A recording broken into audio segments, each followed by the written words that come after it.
अरकान असम्बली जनाब मोहम्मद मौजम खान साहब, जनाब जाफर हुसैन मेराज साहब, जनाब कौसर मुहिउद्दीन साहब,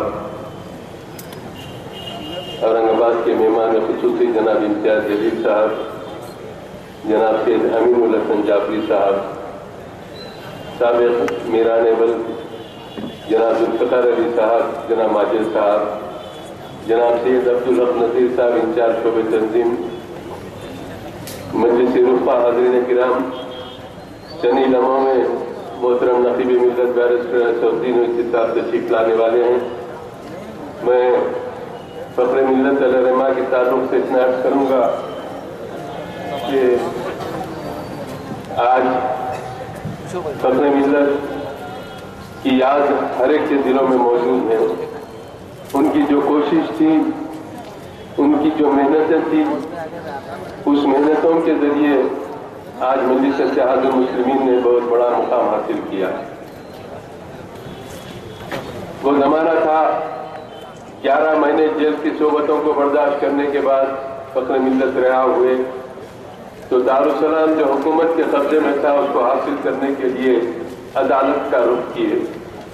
लोग मजाक उड़ाते थे कि ये दारुस्सलाम की बात कर रहे हैं, ये दारुस्सलाम पे कब बैठेंगे, कब इनको मौका मिलेगा। बहुत नाउम्मीदी की बातें होती थी, लेकिन फ़ख्र मिल्लत एक मर्द आहीन थे। उनकी साबित कदमी इस तरह मुसल्लमा थी कि वो बढ़ते हुए कदमों को पीछे हटने के लिए 1 मिनट भी तैयार नहीं होते, बल्कि आगे बढ़ते चले जाते। 11 साल दारुस्सलाम का मुकदमा चला और उसके बाद मजलिस इत्तेहादुल मुस्लिमीन के हक में फैसला आया। 1971 में जब दारुस्सलाम को हासिल किया गया, चंद गिने चुने 4 कारकुन थे जो मेरे साथ 2 महीने तक दारुस्सलाम में कब्जा लेने के बाद मौजूद थे।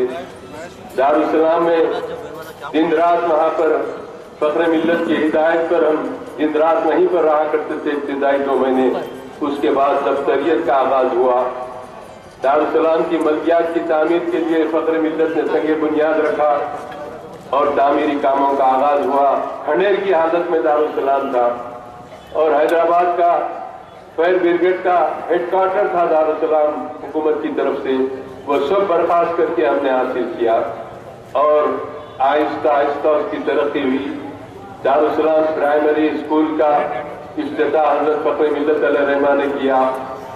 फ़ख्र मिल्लत अलैहिर्रहमा दारुस्सलाम के सीढ़ियों पर चढ़ते और रुक के ठहर के कहते थे कि एक दिन आएगा कि पार्लियामेंट और असेंबली में तुम्हारी आवाज जाएगी और हैदराबाद की बल्दिया पे तुम्हारा कब्जा होगा। उनकी मुदब्बिराना क़ियादत, उनके तजुर्बे, उनके मुशाहिदे के अंदाज में उन्होंने इस तरीके से बात करते कि लोगों को यकीन नहीं आता था कि हमारे कभी हमको पार्लियामेंट तक हमारी रसाई होगी।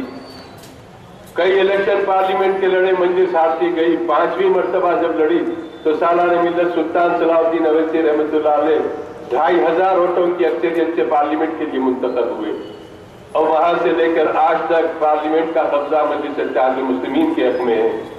मोहतरम, जब मजलिस इत्तेहादुल मुस्लिमीन ने इस अंदाज से काम की तो हजरत फ़ख्र मिल्लत ने दारुस्सलाम के डेवलपमेंट बोर्ड बनाया, उसकी तरक्की के लिए एक जामे मंसूबा बनाया जिसको सालाने मिल्लत सुल्तान सलाहुद्दीन अवैसी रहमतुल्लाह अलैह ने रूप में अमल लाया।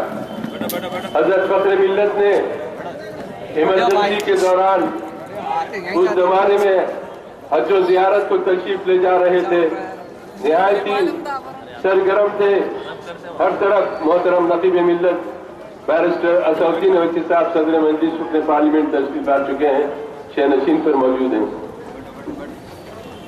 तो मैं आपसे यह अर्ज़ करना चाहता हूँ कि फ़ख्र मिल्लत ने बहुत मुसीबत उठाई। घर का नल काट दिया गया, लाइट काट दी गई और बहुत परेशानियों के आलम में आपकी क़ियादत के लिए उन्होंने अपनी ज़िंदगी को वक़्फ़ किए।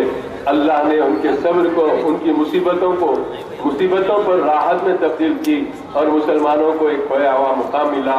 ये फ़ख्र मिल्लत की कुर्बानियों का नतीजा है।